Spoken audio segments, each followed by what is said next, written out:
Hey team, Kurt Reichert here, Regional Safety Manager for OTC, and welcome to another installment of our Safety Best Practices video series.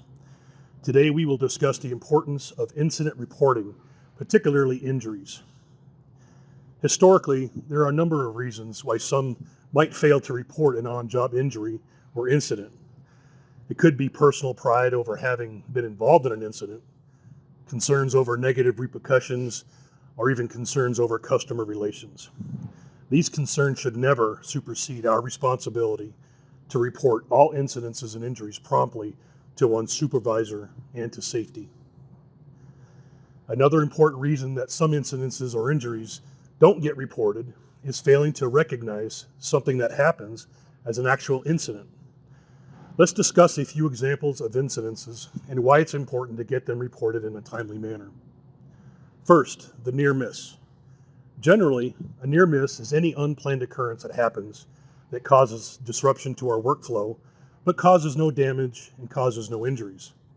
However, if some small detail in that occurrence had been different, could have caused damage or minor injury.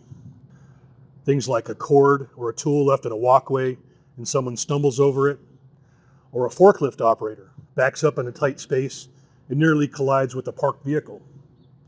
Near misses have a negative stigma, but they really shouldn't. I like to refer to a near miss as a gift.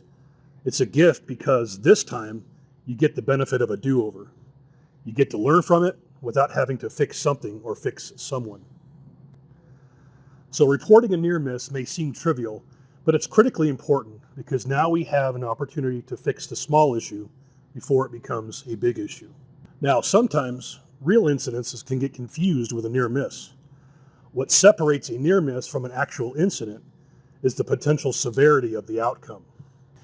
In our example of the backing forklift, it was a near miss because the severity of the outcome was low, but you place one of our coworkers standing next to that parked vehicle when that forklift nearly collides with it, the severity dramatically increases due to the potential of serious injury or death to that person. That's not a near miss, that is an incident.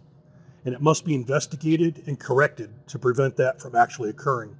And the only way to make that happen is to report it. There are different levels of injuries we will discuss, but to be clear, all injuries, regardless of severity, must be reported to your supervisor and to safety as soon as possible. Even the minor injuries, or what can be considered first aids, must be reported.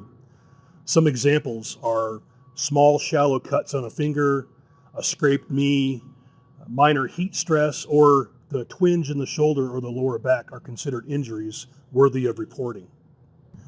Why is it important to report even the small injuries? Because if you are injured at work, you have the right to be treated quickly and appropriately.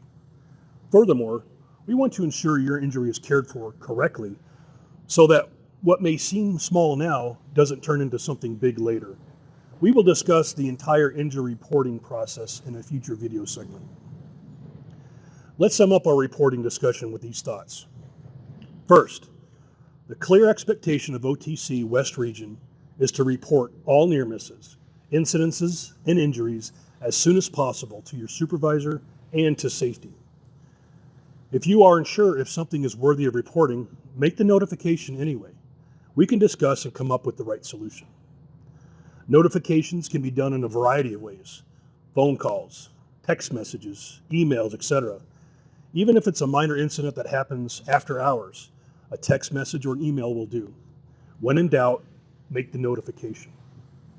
Next, each of us have the right to be as safe as possible at work, and we all have the responsibility to ensure we do everything we can to make our work environment as safe as possible for everyone. There are many ways to get that done, but chief among them is to find and fix problems before they hurt someone. And the best way to do that is to report all injuries, all incidences as they occur, so they can be properly investigated and corrected. Because that is the goal, to address issues before they can negatively affect the lives of our teammates and their families. I want to thank each and every one of you for all that you do daily for the safety and well-being of your teammates. This is Kurt Reichert signing off for this segment, and I'll see you out on the next job site.